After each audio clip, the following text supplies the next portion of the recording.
नमस्ते divine souls, आप सबका स्वागत है स्पिरिचुअल स्वर्णात्री के यूट्यूब चैनल में। ये जो चैनल है स्पिरिचुअलिटी नीलिंग पे है एंड मैं स्वर्णा आप सबका स्वागत करती हूँ। मैं एक एनर्जी बेस्ड हूँ। पिछले 6 साल से मैं एनर्जी बेस्ड मॉडलिटीज़ प्रैक्टिस कर रही हूँ एंड ये जो वीडियो है एक ट्विन फ्लेम पर ही है। जो कॉन्सेप्ट है वहीं उसी से आया है।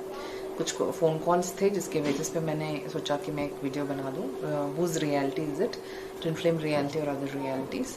तो इसके बारे में ये चैनल ये यूट्यूब वीडियो रहेगा। जो भी नए सब्सक्राइबर्स हैं आप सबका स्वागत है इस चैनल पे। मैंने बहुत सारे वीडियोस बनाए हैं एलबी पे, लाइट बॉडी एक्टिवेशंस पे, कुंडलिनी अवेकनिंग पे एंड ट्विन फ्लेम के साइंस एंड सिम्टम्स पे।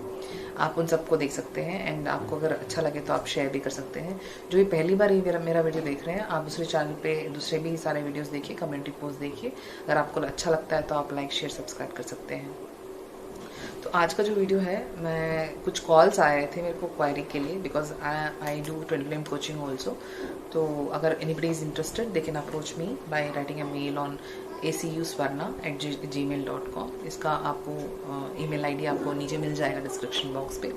आप मुझे मेल कर सकते हैं। अगर आपको कोई हीलिंग की ज़रूरत है तो मैंने बहुत सारी मॉडलिटीज़ की हैं जिससे मैं आपको आपकी हीलिंग में मैं मदद कर सकती हूँ। तो आज का जो ये वीडियो बनाने का मेरा मेन इंटेंशन था कि कुछ कॉल्स आ रहे थे जहाँ पर कुछ क्वायरीज थी एंड उसमें कुछ ट्विन फ्लेम्स ने अपने कुछ माइंड सेट्स थॉट्स मुझसे बात की थी। तो उस काउंसलिंग में उस कॉल्स के दौरान जो मुझे पता चला रियलिटी के बारे में, तो मैंने सोचा कि मैं आपसे शेयर करूँ। एक कॉल था जिसमें एक लेडी थी जिन्होंने कहा कि मैं ट्विन फ्लेम जर्नी में, मुझे पता है लेकिन मैं कैसे बताऊं कि मैं ट्विन फ्लेम जर्नी में हूँ। मैं पेरेंट्स को या किसी और को मैं कैसे बताऊं कि मैं ट्विन फ्लेम जर्नी में हूँ। हालांकि ये जर्नी एकदम बहुत पर्सनल होती है और खुद के इम्प्रूवमेंट के लिए होती है एंड बहुत ही इंटेंस होती है। तो इसकी रियलिटी में दूसरों की दूसरों लोगों की बहुत समझ कम है। तो जब उन्होंने ऐसे कहा कि मैं कैसे उनको बताऊं, कैसे मैं उनको कन्विंस करूं, तो ये समथिंग विच मैं डिस्कस करना चाहूँगी लेटर ऑन मेरे वीडियो में। एक और चीज़ था कि थोड़े ऐसे भी ट्विन फ्लेम्स ने कॉल किया था जिनकी ऑलरेडी लव मैरिज हुई थी एंड वो रिलेशनशिप में थे पिछले 2 साल में ऐसे, and it was a love marriage and उसके बाद उनकी अवेकनिंग हुई थ्रू ट्विन फ्लेम एंड वो एकदम डायलेमा में रह गए कि मैंने तो लव मैरिज की है और यहाँ देखो तो फिर ये क्या हो रहा है मेरे साथ, ये सारे एक्सपीरियंस कैसे हो रही है, ये सारे ट्रॉमेटिक इवेंट्स कैसे हो रहे हैं मेरे साथ। तो ये भी थोड़े क्वेश्चंस आ रहे थे उन पे एंड ये कौन सी रियलिटी है जो मैं एक्सेप्ट करने के लिए नहीं हूँ। हालांकि उनमें बहुत मुश्किल होती है एक्सेप्ट करने के लिए, बहुत बार रेजिस्टेंस रहती है कि एक्नॉलेज करने के लिए सच में मैं हूँ इस जर्नी में और मुझे अपने आप पे काम करना है। तो पहले जब पता चलता है तो बहुत सारे ट्विन फ्लेम्स इसको रिजेक्ट करते हैं, अपनी खुद की रियलिटी को रिजेक्ट करते हैं, अपनी खुद की पर्सनैलिटी को, अपने खुद के शैडो सेल्फ को रिजेक्ट करते हैं, ट्विन फ्लेम को रिजेक्ट करते हैं। लेकिन उसके बाद उनको पता चलता है कि रिजेक्शन नहीं हो सकता है, इसको आप ये चलती हुई गाड़ी है, आपको इसके आगे ही चलना पड़ेगा। एंड ये उनको थोड़ी देर के बाद रियलाइजेशन होता है, तभी वो अपना इनर वर्क शुरू कर देते हैं। हाँ, तो इससे पहले हम आगे जाएं, मैं बताना चाहती थी कि परसीविंग एंड नोइंग क्या होती है, हम कैसे परसीव करते हैं कि हम ट्विन फ्लेम जर्नी में है कि नहीं।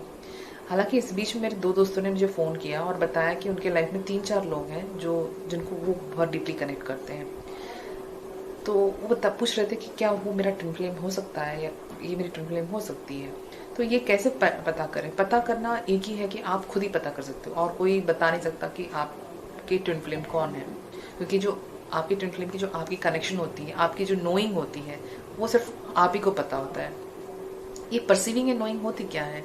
जैसे हम बचपन में अगर किसी ने हमें बताया कि चॉकलेट जो आइसक्रीम होती है वो ठंडी होती है, उसका क्रीमी टेक्सचर होता है, वो स्वीट होती है, तो शायद हमें कोई बताए तो हमें पता नहीं चलेगा। जब हम बच्चे होते हैं उन सबको एक्सपीरियंस करना चाहते हैं, उस एक्सपीरियंस को लेना चाहते हैं, तो मुंह में रख के जब हम उस आइसक्रीम को फील करते हैं, उसको एक्सपीरियंस करते हैं, तब हमें पता चलता है कि अच्छा आइसक्रीम का मतलब ये होता है, आइसक्रीम ऐसी होती है, नोइंग आती है, उसके बारे में पता चलता है। तो ये जो एक्सपीरियंस होता है बहुत ही इंटरनलाइज कर देता है हमें पता चला जाता है ये कुछ अलग हो रहा है हमारे दिमाग में। हम जैसे चीज़ों को देखते हैं, हमारा नज़रिया अलग रहता है, तो सबका रियलिटी अलग रहता है, सबकी अंडरस्टैंडिंग भी अलग रहती है। वो जिस तरह से चीज़ों को पढ़ते हैं, एनर्जी को पढ़ते हैं, लोगों को पढ़ते हैं, उनका जो परसेप्शन, जो चीज़ों को जानने का जो चीज़ होता है ना, वो अलग होता है किसी का। उसको परसीविंग एंड नोइंग बोलते हैं। हाँ, परसीविंग और नोइंग में ये भी आता है कि कुछ लोगों को जो एक्सपीरियंस अच्छा लगता है, दूसरे लोगों को वो एक्सपीरियंस अच्छा ना लगे। तो और एक और बात है कि हम डुअलिटी में इस रियलिटी में है। तो बहुत सारे ऐसे होते हैं कि कभी हमें अच्छा लगता है, कभी नहीं अच्छा लगता, कभी हमें सही लगता है, कभी हमें गलत लगता है। राइट एंड रॉन्ग के डिसीजंस होते हैं, गुड एंड बैड के होते हैं। इसीलिए ये होता है कि जो twin flames already love marriage में होते हैं, जिन्होंने लव मैरिज की होती है, उन्हें लगता है कि ये सही मैंने डिसीजन लिया, लेकिन जब जैसे ही ट्विन फ्लेम की एंट्री होती है, उनका जो नज़रिया होता है बदल जाता है। एंड डेफिनेटली जब ऐसे ट्विन फ्लेम्स मिलते हैं शादी के बाद, तो जब ट्विन फ्लेम की जो एंट्री होती है लाइफ में, तो डेफिनेटली LBA के हाई LBA में होती है, लाइट बॉडी एक्टिवेशंस में होती है। तो हालांकि मैंने बताया कि जो भी बाकी के लोग हैं उनकी लाइट बॉडी एक्टिवेशन 1 2 3 में वाइब्रेट करती रहती है, लेकिन बाकी की जो ट्विन फ्लेम्स की जर्नी में है, जो ट्रू ट्विन फ्लेम्स हैं, उनका LBA 5 6 पे और हाई ही जाता रहता है।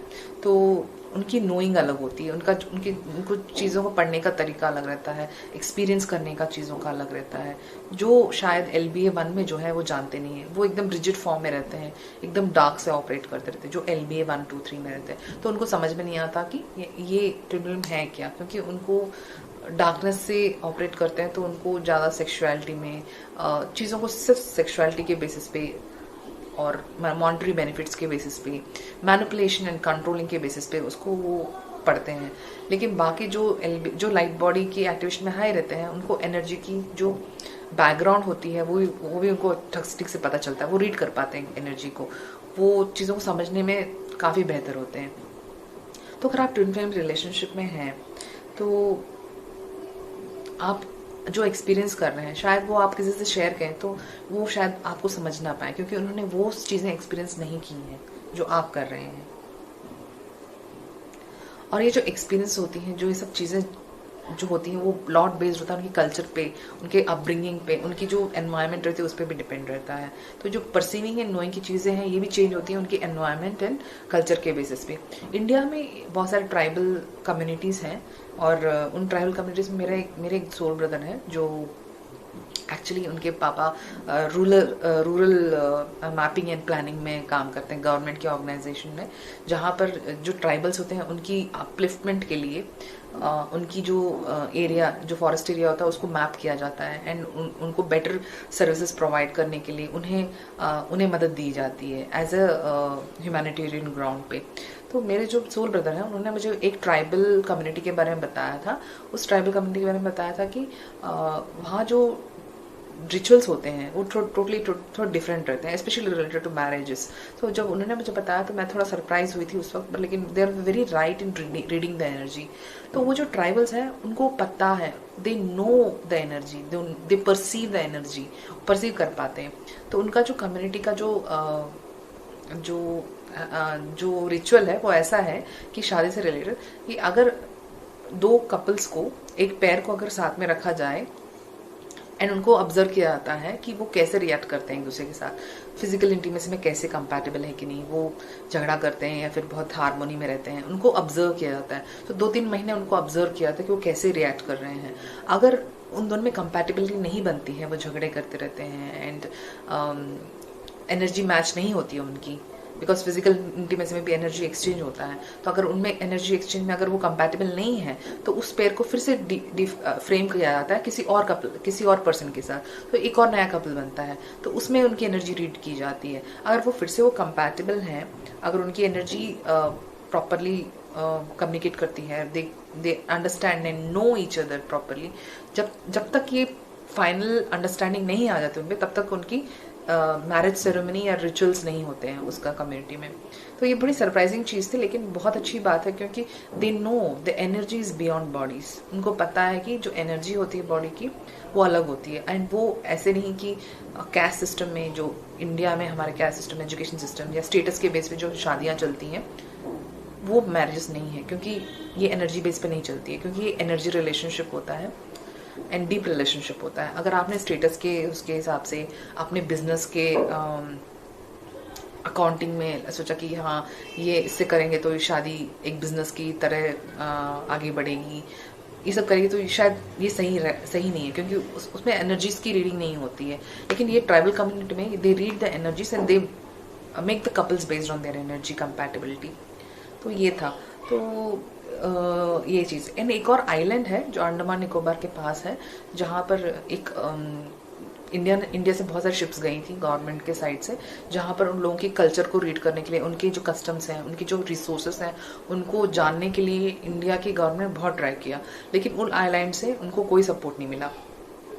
जो हम सिविलाइजेशन सोचते हैं, जो हम परसीव करते हैं, जो हम सोचते हैं कि सिविलाइजेशन है, टेक्नोलॉजी का डेवलप होना सिविलाइजेशन है, लेकिन उस आइलैंड में डिफरेंट अंडरस्टैंडिंग है। जब भी कोई शिप उस आइलैंड के पास भी जाता है तो उस आइलैंड से उनको उनके वेपन्स के द्वारा अटैक किया जाता है, एंड अभी तक कोई भी शिप वहां तक पहुंच नहीं पाई है, उस आइलैंड पे नहीं पहुंच पाई है। तो उनकी क्या अवेयरनेस होगी, उनकी क्या नोइंग या परसीविंग होगी कि वो हमें अलाउ नहीं करते उनके आइलैंड्स में। तो उनका कुछ और ही अंडरस्टैंडिंग है एनर्जी को लेके। इवन दो हम लुक्स के जाए तो हम भी ह्यूमंस लगते हैं, वो भी ह्यूमंस हैं, लेकिन कुछ एनर्जी परसीवेंस, कुछ एनर्जी को वो ऐसे परसीव करते हैं कि वो हमें अलाउ नहीं करते हैं उनके आइलैंड में। तो इसको परसीवेंस बोलते हैं। हम कैसे उसको एनर्जी को फाइंड आउट करें, इस टॉपिक के बारे में इतना डिटेल में इसलिए बात कर रही हूँ क्योंकि जो ट्विन फ्लेम की जर्नी है वो based on energy perceiving and knowing है। जब तक आपको पता नहीं चले, जब तक आप उसको एक्सपीरियंस नहीं करते, आप कह नहीं सकते कि आप उस जर्नी में हैं कि नहीं। एंड हालांकि स्टार्टिंग में पता करना मुश्किल होता है क्योंकि इतने ट्रॉमेटिक इवेंट्स होते हैं, चीज़ें होती हैं, तो आपके थोड़े साइंस एंड सिम्टम्स तो आपको मिल जाएंगे इंटरनेट पे, लेकिन फाइनली उस जर्नी में आप हो या ना हो सिर्फ आप ही बता सकते हो और कोई बता नहीं सकता, क्योंकि ये सारे एक्सपीरियंस आपके साथ हो रही हैं।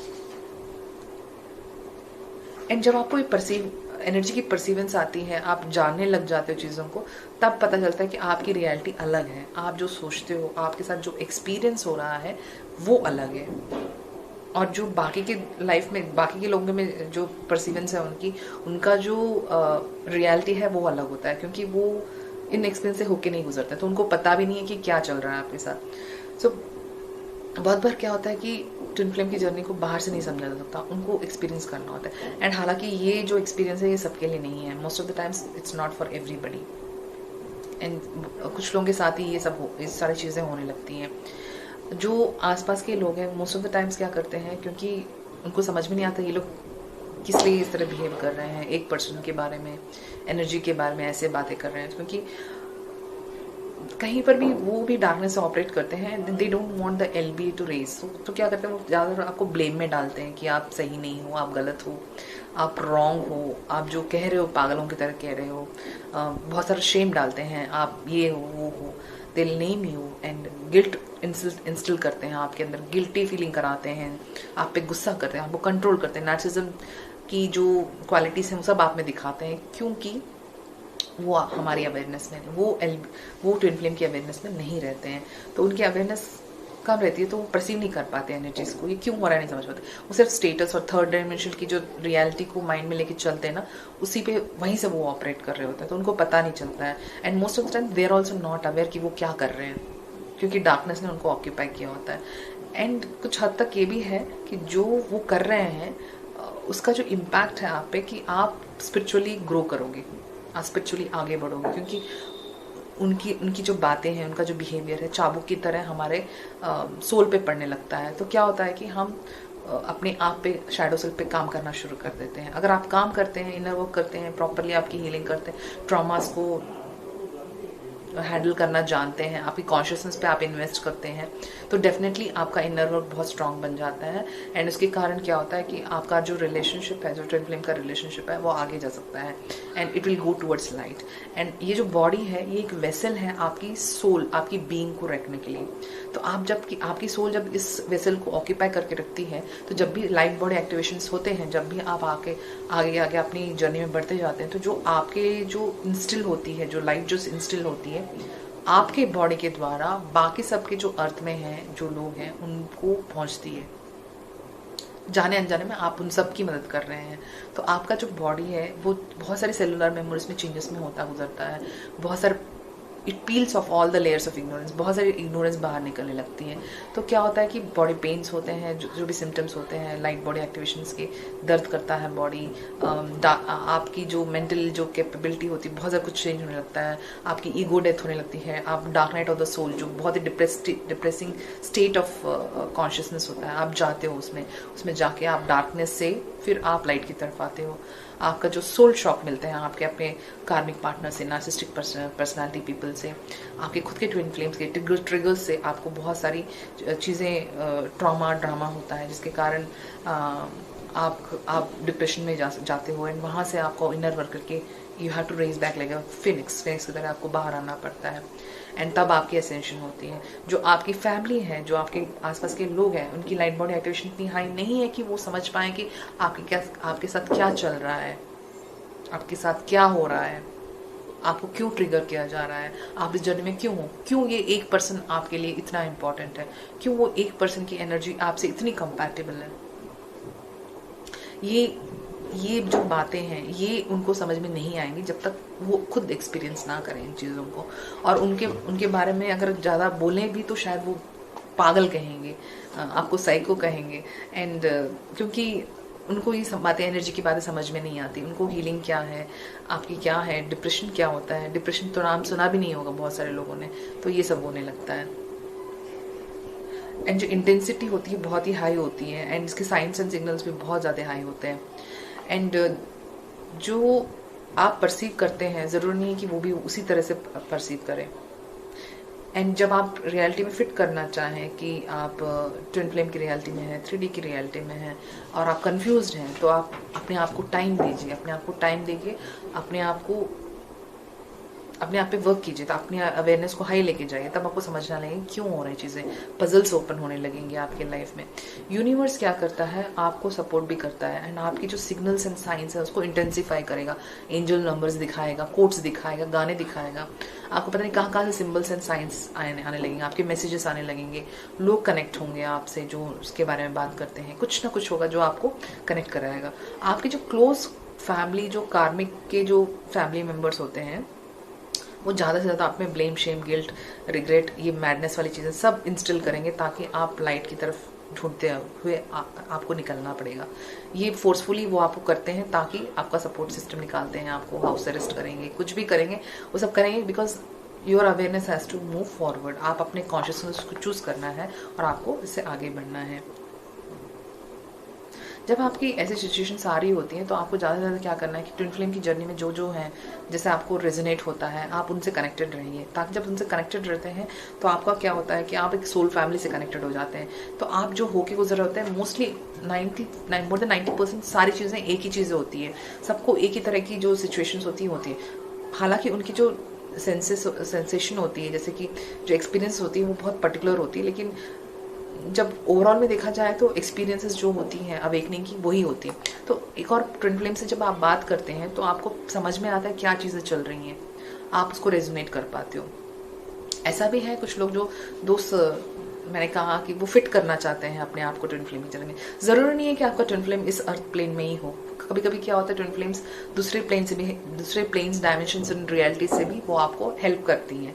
तो ज़रूरी नहीं है कि आपका ट्विन फ्लेम अर्थ प्लेन में ही हो। तो डोंट फोर्स योरसेल्फ कि मेरा ये ट्विन फ्लेम है, मेरा ये ट्विन फ्लेम है। हो नहीं सकता, शायद वो आपका कार्मिक पार्टनर हो या फॉल्स ट्विन फ्लेम हो सकता है।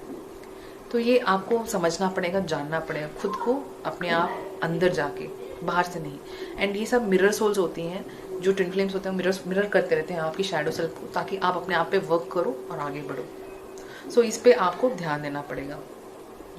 एंड आपको हेल्प लेनी पड़ी, हो सकता है कि आपको हेल्प लेना पड़े, तो प्लीज़ लीजिए, क्योंकि there are waves of twin flames. जो हुआ, जो 2012 में first wave of twin flame आया, फिर second wave of twin flame 2017 के पास, अभी third wave of twin flames बाहर आ रहे हैं। तो आपको हेल्प लेनी पड़े तो आप किसी भी ट्विन फ्लेम कोच को अप्रोच कर सकते हैं। और जैसे जैसे आप आगे बढ़ते जाएंगे, आपका जो टेस्ट है जैसे हर एक लेवल में बढ़ता जाता है, वैसे ही आपकी सारी टेस्टिंग भी आगे बढ़ते जाएंगे। तो आपको अपने आप को स्ट्रांग बनाना पड़ेगा, हील करना पड़ेगा, आपके सारे इश्यूज को हैंडल करना पड़ेगा ताकि आप आगे जा पाएँ। तो ये आपकी रियलिटी होगी, जो आप जानते हो सच है। जो आपका सच है, ज़रूरी नहीं कि दूसरों के लिए भी वही सच रहे।